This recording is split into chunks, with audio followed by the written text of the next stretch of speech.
கிறிஸ்துவுக்குள் பிரியமான எல்கிபோர் advent ministry நேயர்களே, உங்கள் யாவரையும் மற்றொரு நல்ல பாடத்தில் சந்திப்பதில் மிகுந்த மகிழ்ச்சி அடைகிறோம்.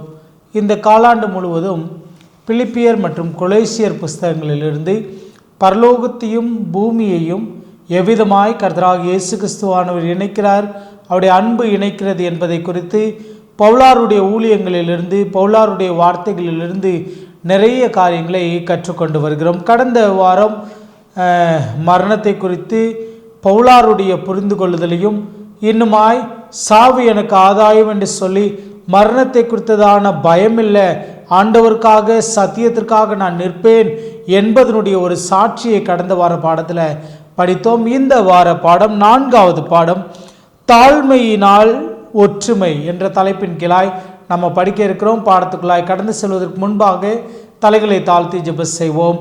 இரக்கத்தில் ஐஸ்வர்யமுள்ள எங்கள் பரலோகத்தின் அன்பு தகப்பனே, இந்த நல்ல வேலைக்காய் நன்றி. இந்த நாளினுடைய பாடங்களுக்காய் உம்மை ஸ்தோத்திரிக்கிறோம். இந்த நாளினுடைய பாடத்தை காணக்கூடிய கேட்கக்கூடிய ஒவ்வொருவரையும் கர்த்தர் நீங்கள் பரிசுத்தப்படுத்தும்படியாக ஜெபிக்கிறோம். உடைய தெய்வீக வார்த்தைகள் அடியன் மூலமாய் வெளிப்படட்டும். எந்த தொழில்நுட்ப இடையூறுகளை ஏற்படாதபடிக்கு கர்த்தர் பாதுகாத்து கொள்ளுங்க. நீர் எங்களுக்கு சொல்ல நினைக்கிறதை நாங்கள் சரியாய் புரிந்து கொள்ள கர்த்தர் உதவி செய்யும்படியாய் கிறிஸ்து இயேசுவின் வழியாய் ஜெபிக்கிறோம். எங்கள் ஜெபம் கேளும் ஜீவனுள்ள நல்ல பிதாவே, ஆமேன். இந்த நாளினுடைய பாடத்தினுடைய ஒரு அழகான முன்னுரை கொடுக்கப்பட்டிருக்கிறது. இசைந்த ஆத்துமாக்களாய் ஒன்றாய் சிந்திக்கும்படி பவுல் விரும்புகிறார். பவுலுடைய எதிர்பார்ப்பு என்ன என்று சொன்னால், ஏக சிந்தையுள்ளவர்களாக இருக்க வேண்டும். ஏக சிந்தை என்பது ஒரே மனம், ஒரு மனத்தை குறிக்கிறது. இங்கே ஆசிரியர் அறிமுக பகுதியில் அழகான ஒரு வார்த்தையை சொல்லியிருக்கிறார். பரலோகத்தில் பதவிக்கும் அதிகாரத்திற்கும் ஆசைப்பட்ட பெருமை கொண்ட ஒரு தூதனால் பிரபஞ்சத்தில் ஒற்றுமை குலைவு ஏற்பட்டது. பிரபஞ்சத்தில் இன்றைக்கு இருக்கக்கூடிய பூமியில் ஏற்ற தாழ்வுகளும் ஒற்றுமை இல்லாத நிலை ஏற்படுவதற்கு காரணமாய் அன்றைக்கு இருந்த பிசாசானவன், லூசிபர் என்று அழைக்கப்பட்ட அந்த பிசாசானவன், அவனுடைய அதிகார எதிர்பார்ப்பும் ஆசையும் பிரிவினையும் ஒற்றுமை இல்லாத தன்மையும் ஏற்படுத்தினதாய் ஆசிரியர் அழகாக சொல்லி ஆரம்பிக்கிறார். இந்த வார பாடத்தினுடைய மனன வசனம் பிலிப்பியர் 2வது அதிகாரம் 2வது வசனம், நீங்கள் ஏக சிந்தையும் ஏக அன்புள்ளவர்களுமாயிருந்து இசைந்த ஆத்துமாக்களாய் ஒன்றையே சிந்தித்து என் சந்தோஷத்தை நிறைவாக்குங்கள் என்று சொல்லி எழுதுகிறார். அழகா பவுலுடைய ஒரு எதிர்பார்ப்பு. ஞாயிற்றுக்கிழமை பாடத்துக்கு திருப்பினோம் என்று சொன்னால் அழகா ஒரு தலைப்பு கொடுக்கப்பட்டிருக்கிறது, பிலிப்பியில் பிரிவினை. இப்போ கர்த்தராகிய பவுலாருடைய இந்த வார்த்தைகள் அங்கே ஒற்றுமை இல்லாத தன்மை நிலவுகிறதை அவருடைய வார்த்தையிலிருந்து புரிந்து கொள்ள முடிகிறது. அவருடைய சந்தோஷம் என்ன என்று சொன்னால், எல்லோரும் ஒற்றுமையாக இருக்க வேண்டும். அவர் சத்தியத்துக்குள்ளாய் வழிநடத்தினவர்கள், அவர்கள் மூலமாய் சத்தியத்தை ஏற்றுக்கொண்டவர்கள் அத்தனை பேரும் ஒரே மனமாக ஒரே சிந்தையாய் ஒற்றுமையாக இருக்கிறாங்க என்ற சந்தோஷத்தை கேட்கணும்னு ஆசைப்படுறாரு. அந்த சந்தோஷம் நிறைவாக வேண்டும் என்று சொல்லி பவுல் ஆசைப்படுகிறார். ஆனால் அந்த சந்தோஷம் நிறைவாகுகிற சூழ்நிலை பிலிப்பியில் இருந்ததா என்று கேட்டிங்கன்னா இல்லை. பிலிப்பியர் 2வது அதிகாரம் 1-3 வசனங்களை நான் வாசிக்கிறேன். ஆதலால் கிறிஸ்துவுக்குள் யாதொரு ஆறுதலாலும் அன்பினாலே யாதொரு தேர்தலும் ஆவியின் யாதொரு ஐக்கியமும் யாதொரு உருக்கமான பட்சமும் இரக்கங்களும் உண்டானால் நீங்கள் ஏக சிந்தையும் ஏக அன்புள்ளவர்களுமாயிருந்து இசைந்த ஆத்துமாக்களாய் ஒன்றையே சிந்தித்து என் சந்தோஷத்தை நிறைவாக்குங்கள். ஒரே சிந்தை, ஒரே மனம், ஒரே அன்பு, ஒன்றையே சிந்திக்க வேண்டும். அந்த ஒன்று என்ன என்று சொன்னால் ரட்சிப்பு, நாம் பரலோக ராஜ்யம் கடந்து செல்வது, இதை மாத்திரமே சிந்திக்க வேண்டும். இதுதான் கிறிஸ்துவினுடைய சிந்தையாய் இருந்தது. கிறிஸ்துவுக்குள் இங்கே பிலிப்பியர் 2வது அதிகாரம் 1வது வசனத்தில் பவுல் சொல்லுகிறார், ஆதலால் கிறிஸ்துவுக்குள் யாதொரு ஆறுதலும். இப்போ கிறிஸ்துவுக்குள்ளாய் ஒரு ஆறுதலாமா? கிறிஸ்துவுக்குள்ளாய் ஒரு ஆறுதல் என்று சொல்லப்படக்கூடிய இந்த சூழ்நிலை என்ன சொல்லலாம்னா நம்மை ஊக்குவிக்கிற நிலை. அன்பினால் தேறுதல் என்று சொன்னால் தொய்ந்த நிலையிலிருந்து நாம் கொஞ்சம் ஆவிக்குரிய ரீதியாய் பலப்படுவது. நான் உங்களில் அன்பாய் இருக்கிறது போல நீங்களும் ஒருவர் அன்பாய் இருக்க வேண்டும் என்று இயேசுவின் தெய்வீக அன்பை காட்டுமாறு கட்டளையிடுகிறார். இப்போ தேர்தல் செய்கிறது என்று சொன்னால் தளர்ந்த கைகளை திடப்படுத்துவது என்ற அர்த்தம். தேர்தலும் ஐக்கியமும், ஆவியில் ஒரு ஐக்கியம் என்று சொன்னால் ஒரு மனமாய் ஒரே சிந்தையாய் என்ன காரியம் ஏற்பட்டாலோ விட்டு கொடுக்காத ஒரு நிலை, ஐக்கியமாய். உருக்கமான பட்சம் என்று சொன்னால் மனதுருக்கம் என்று சொல்லலாம். மனதுருகிறது. கர்த்தராகிய இயேசு கிறிஸ்து அந்த பூமியில் இருக்கும்போது அவர் நிறைய பேருக்கு மனதுருகி உதவி செய்தார், மனதுருகி அவர்களை குணமாக்கினார். அவர் God is a God of concern. நம்ம மீது மனதுருக்கம் உள்ளவர். இரக்கம் என்று சொன்னால் கிறிஸ்துவினுடைய பயங்கரமான ஒரு குணம், இறங்குவது, நமக்கு கீழ்நிலையில் இருக்கவர்கள் மேலே இறக்கப்படுவது. ஏக சிந்தையும் ஏக அன்புள்ளவர்களுமாய் இசைந்த ஆத்துமாக்களாய் ஒன்றையே சிந்தியுங்கள். ஒரே சிந்தையோடு ஒரே நோக்கத்தோடு இருக்க வேண்டும். பிலிப்பியில் பிரிவினை இருந்தது, பிரிவினைகள் மாற பவுல் இப்படி இருக்கணும்னு சொல்லுகிறார். அதை கிறிஸ்துவின் மாதிரியாய் வைத்து இந்த ஆசிரியர் எழுதுகிறார். எனக்கு அன்பான தேவ பிள்ளைகளை, நீங்களும் நானும் நம்முடைய திருச்சபைகளில், நம்மளுடைய ஊழிய பாதையில், நாம் கடந்து செல்லக்கூடிய இடத்துல, நம்முடைய குடும்பங்களில் இந்த சிந்தையோடு கூட நீங்களும் நானும் இருக்கிறோமா? அந்த சிந்தை வளர்க்க வேண்டும் என்று பவுலார் விரும்புகிறார். திங்கட்கிழமை பாடத்துக்கு திருப்பினோம் என்று சொன்னால் ஒற்றுமையின் ஆதாரம் என்று சொல்லி தலைப்பு கொடுக்கப்பட்டிருக்கிறது. ஒற்றுமையாக இருக்க பவுல் இங்கே அழைப்பு கொடுக்கிறார். எதில் ஒற்றுமையாக இருக்க வேண்டும்? பிலிப்பியர் 2வது அதிகாரம் 2வது வசனம், நீங்கள் ஏக சிந்தையும் ஏக அன்புள்ளவர்களுமாய் இருந்து இசைந்த ஆத்துமாக்களாய் ஒன்றையே சிந்தித்து என் சந்தோஷத்தை நிறைவாக்குங்கள். ஒன்றையும் வாதினாலாவது வீண் பெருமையினாலாவது செய்யாமல் மனத்தாழ்மையினால் ஒருவரொருவர் தங்களிலும் மேன்மையானவர்களாய் எண்ண கடவீர்கள். இப்போ என்ன சொல்லுகிறார்னா, ஒற்றுமையின் ஆதாரம் என்று சொன்னால் அது ஏக சிந்தையும் ஏக அன்புள்ளவர்களுமா நம்ம இருப்பது. இங்கே ஆசிரியர் ஒரு உதாரணத்தை எழுதுகிறார். அன்றைக்கு இரவிலே வந்த அந்த பணக்கார வாலிபன் ரட்சிப்பையும் நித்திய ஜீவனையும் அடைய வேண்டும் என்று வாஞ்ச வைத்த அவனை பார்த்து கர்த்தராகிய இயேசு கிறிஸ்துவானவர் சொல்லுகிறார், நீ உன்னுடையதெல்லாம் விற்று தரித்திரருக்கு கொடு என்று சொல்லும்போது அவனால் அந்த ஒரு கட்டளையை ஏற்றுக்கொள்ள முடியலை. அவனால் அதை விற்று கொடுக்கக்கூடிய மனம் வரவில்லை. ஆனால் பவுல் நம்மள இடத்துல எதிர்பார்க்கிறார், எந்த ஒரு காரியத்தையும் நம்ம தூய மனதுடன் பெற்றுக்கொள்ள வேண்டும். இங்கே அழகா இந்த ஆசிரியர் சொல்லுகிறார். இப்போ எபேசியர் 4வது அதிகாரம் 3வது வசனத்தில், எபேசியர் 4:3 சமாதான கட்டினால் ஆவியின் ஒருமையை காத்து கொள்கிறதற்கு ஜாக்கிரதையாயிருங்கள். ஆவியின் ஒருமையை நீங்களும் நானும் பெற வேண்டும் என்று சொல்லுகிறார். ஆவியின் ஒருமை தான் நமக்கு என்ன கொண்டு வரும் என்று சொன்னால் ஒரே சிந்தையை கொண்டு வரும். தூய ஆவியை அருளும் ஒருமைப்பாடு நம்மை அமைதியுடன் இணைத்து வாழ வைப்பதாக பவுல் கூறுகிறார். ஆவியில் நம்ம ஒருமனப்பட வேண்டும் என்று சொல்லி பவுல் எதிர்பார்க்கிறார். செவ்வாய்க்கிழமை பாடத்திற்கு திருப்பினால் பாடத்தினுடைய ஆசிரியர் அழகாக ஒரு தலைப்பை கொடுத்திருக்கிறார்.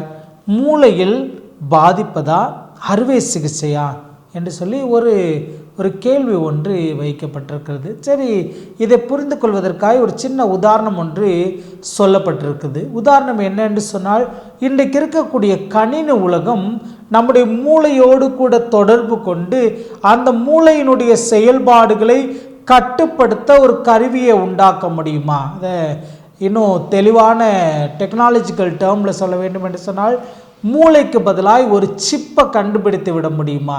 நம்மளுடைய இன்றைக்கு ஒருவேளை இந்த நிகழ்ச்சியை பார்த்து கொண்டிருக்கிற இந்த காணொளியை, இந்த படக்காட்சியை ஒரு மெமரி சிப்பில் பதிவு செய்து அது கம்ப்யூட்டரில் ஏற்றப்பட்டு அது பல வருடத்திற்கு இருக்கும்படியாய் யூடியூப்பில் அது போஸ்ட் பண்ணப்பட்டு எத்தனை நாட்களுக்கு பின்பாகவும் இதை திருப்பி பார்க்கிற அளவிற்கு ஒரு என்ன சொல்லனா ஒரு நினைவுபடுத்தி வைக்கக்கூடிய ஒரு நிலை, ஒரு மூளை நம்மளுடைய மூளை எப்படி நம்முடைய பெயர்கள், நம்முடைய சிந்தனைகள், நமக்கு செய்யப்பட்ட காரியங்களை நினைவில் வைத்து கொள்ளுதோ அதே போல் ஒரு சிப்பை கண்டுபிடிச்சு எப்படி இந்த நினைவுகளை வைக்கப்பட்டிருக்கதோ அதே மாதிரி மூளையினுடைய செயல்பாடுகளை கட்டுப்படுத்த ஒரு சிப்பு கண்டுபிடிச்சா.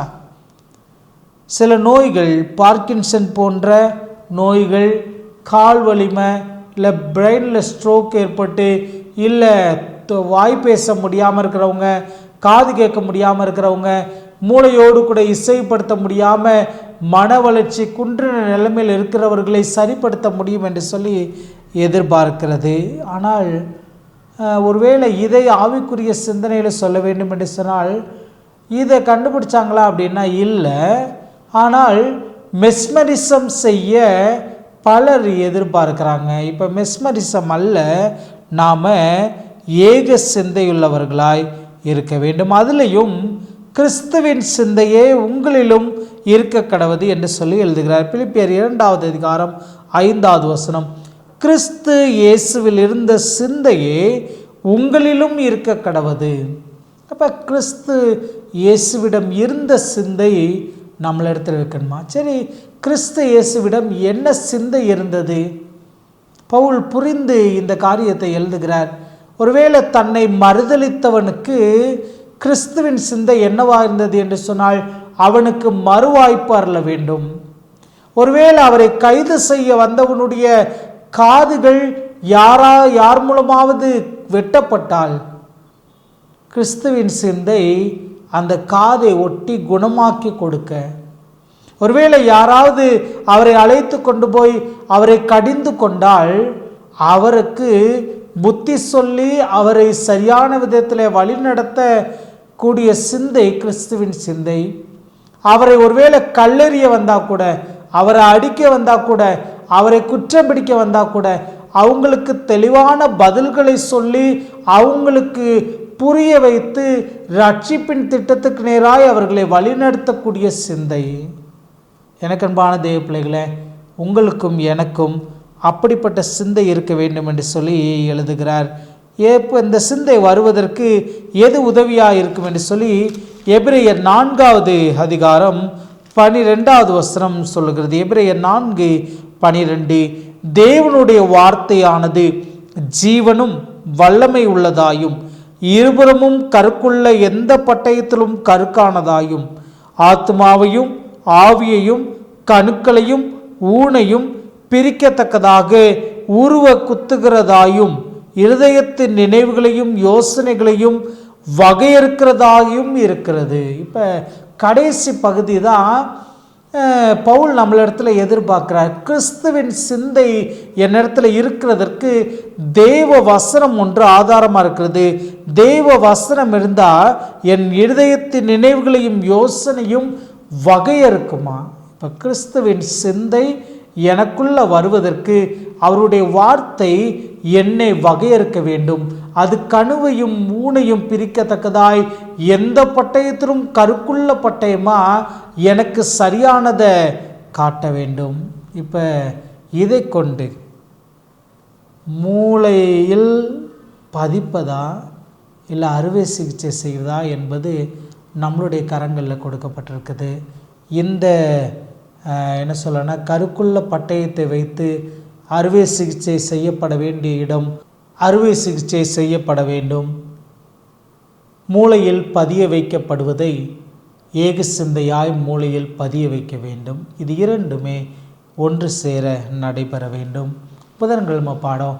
சரி, கிறிஸ்துவின் சிந்தையை பற்றி பேசினீங்களே பாஸ்டர், கிறிஸ்துவின் சிந்தைக்கு ஒரு உதாரணம் சொல்லுங்கள் என்று சொன்னால் 6வது வசனத்திலிருந்து 7வது வசனம் வரைக்கும் வாசிக்க போகிறோம்.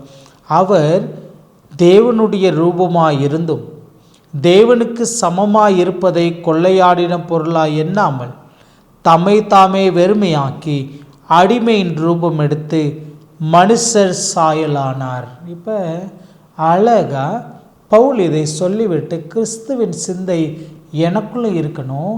அந்த சிந்தை என்ன செய்தது என்று சொன்னால், பரலோகத்தில் பிதாவினுடைய வலது பார்சத்தில் குமாரன் வீற்றிருக்கிறார் என்று சொல்லப்படக்கூடிய அந்த நிலையை கொள்ளையாடின பொருளாய் எண்ணாமல், கொள்ளையாடின பொருளா என்றதுனா நான் சாதிக்க முடியாத, நான் பெற்றுக்கொள்ள முடியாத ஒன்று எனக்கு இலவசமாய் கிடைத்தால், ஆகான் பாபிலோனிய சால்வையும் அந்த பொன்னையும் வெள்ளியும் எடுத்து வைத்துவிட்டு யோசுவா அவர்களுக்கு எச்சரிப்பு கொடுத்த போதிலும் அதை விட்டு கொடுக்க மனம் இல்லாமல் அதை ஆண்டவருக்காய் இல்லை என்னை தூய்மைப்படுத்திக்கிறதற்காய் நான் விட்டுவிடக்கூடாது என்று சொல்லி அந்த கொள்ளையாடின பொருளை தான் வைத்து கொண்ட, இலவசமாய் கிடைத்தது, என்னால் இனி இதை வாங்கிவிட முடியாதே என்று சொன்ன அந்த பாரம். ஒருவேளை அது அப்படியே லோத்தினுடைய மனைவிக்கு திருப்பிடுங்கன்னு சொன்னார்.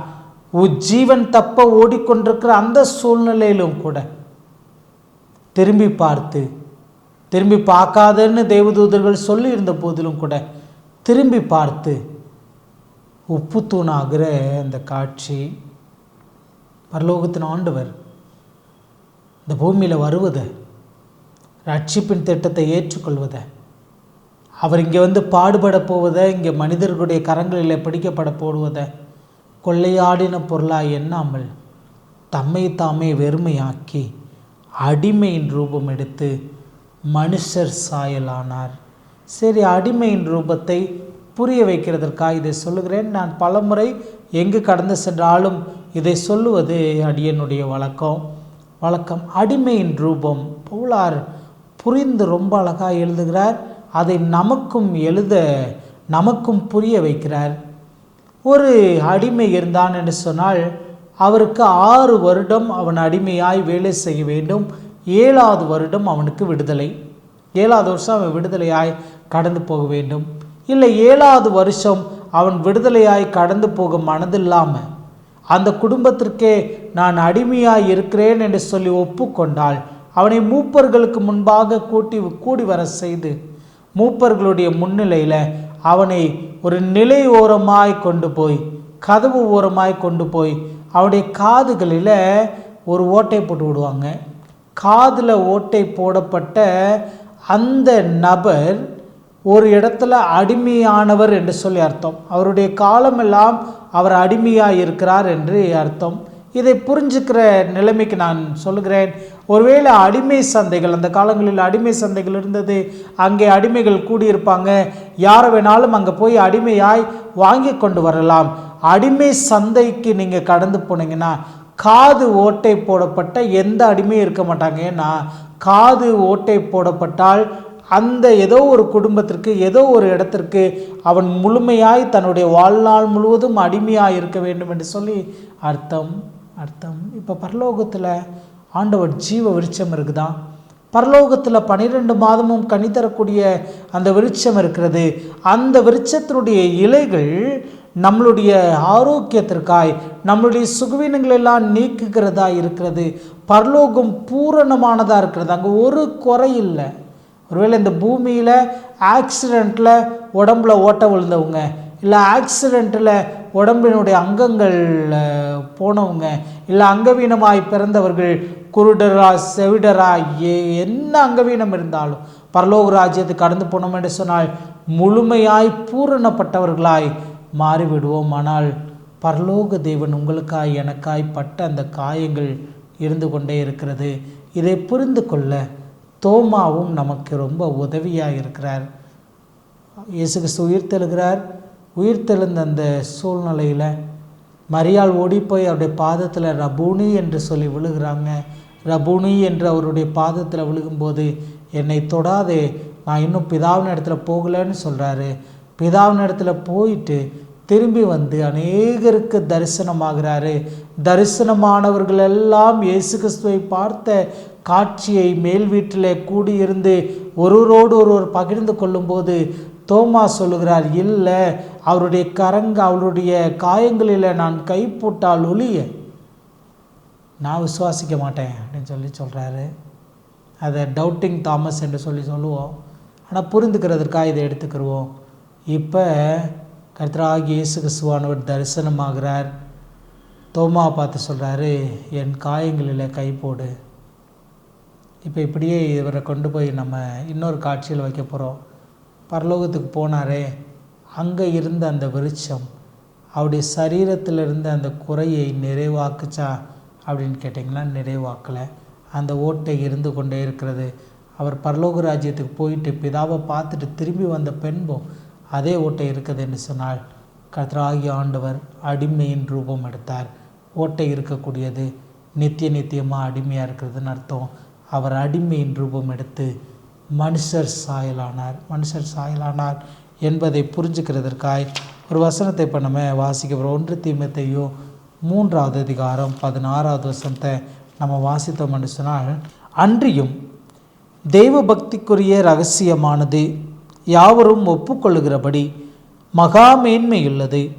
தேவன் மாமிசத்தில் வெளிப்பட்டார், ஆவியிலே நீதியுள்ளவர் என்று விளங்கப்பட்டார், தேவ தூதர்களால் காணப்பட்டார், புறஜாதிகளிடத்தில் பிரசங்கிக்கப்பட்டார், உலகத்திலே விசுவாசிக்கப்பட்டார், மகிமையில் ஏறெடுத்து கொள்ளப்பட்டார்.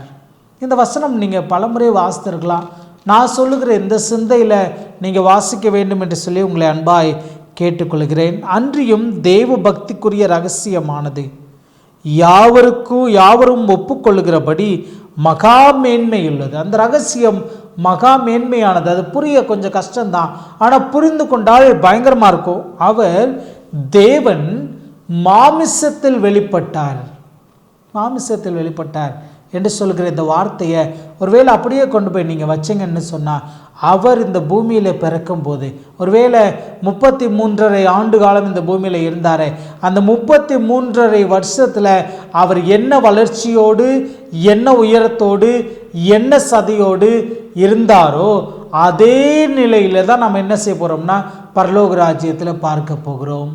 அவர் அடிமையின் ரூபம் மாத்திரம் எடுக்கலை, மனுஷர் சாயலானார் என்று சொல்லி வேதம் சொல்லுகிறது. அதுதான் ஏக சிந்தையாய் நமக்கு இருக்க வேண்டும் என்று சொல்லி வியாழக்கிழமை பாடம் சொல்லுகிறது. தெய்வ பக்திக்குரிய ரகசியம் இதுதான்.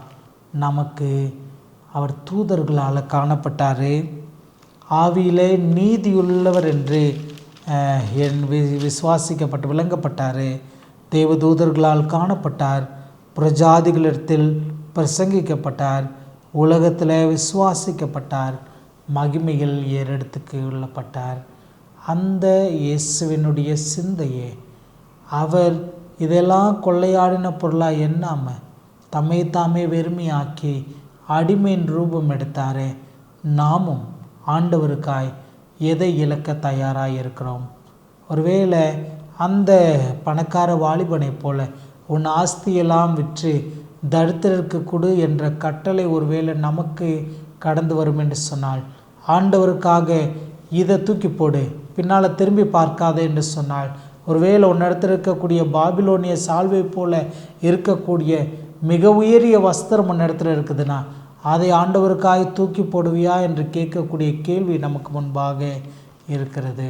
ஒற்றுமையில் ஆரம்பித்தோம், ஒப்பு கொடுத்தலில் நம்ம முடிக்கிறோம். அந்த சிந்தை உங்களிடத்திலும் என்னிடத்திலும் இருக்க தேவன் கிருபை செய்வாராக. தலைகளை தாழ்த்தி ஜெபம் செய்வோம். மகா உன்னதங்களிலே வாசமாக இருந்து பூமியின் மண்மக்கள் ஆகிய எங்களை கண்ணோக்கி பார்க்கிற எங்கள் பரலோகத்தின் நல்ல தாப்பனை, இந்த நாளினுடைய என் ஆண்டவரே, இந்த ஓய்வு நாள் பாடத்தை படிக்க கர்த்தர் உதவி செய்ததற்காய் நன்றி. உம்முடைய சிந்தையே எங்களிலும் இருக்கத்தக்கதாய் கர்த்தர் எங்களுக்கு உதவி செய்யுங்கப்பா. இந்த நிகழ்ச்சியை பார்க்கக்கூடிய ஒவ்வொருவரையும் கர்த்தர் நீங்கள் ஆசீர்வதிக்கும்படியாக இந்த சமூகத்தில் கெஞ்சுகிறோம். உம்முடைய தெய்வீக கிருபையும் சமாதானமும் உம்முடைய தெய்வீக சிந்தையே எங்களிலும் இருக்க கர்த்தர் எங்களுக்கு உதவி செய்யும்படியாய் கிறிஸ்து இயேசுவின் வழியாய் வருகிறோம். எங்கள் ஜெபம் கேளும் ஜீவனுள்ள நல்ல பிதாவே, ஆமென். நேரிலே இந்த நாளினுடைய பாடம் நமக்கு பிரயோஜனமாக இருந்திருக்கும் என்று கர்த்தருக்குள்ளாய் நம்புகிறேன். இது வல்லமையுள்ள தேவனுடைய ஊழிய பணியில் எல்கிபோர் அட்வென்ட் மினிஸ்ட்ரீஸ்.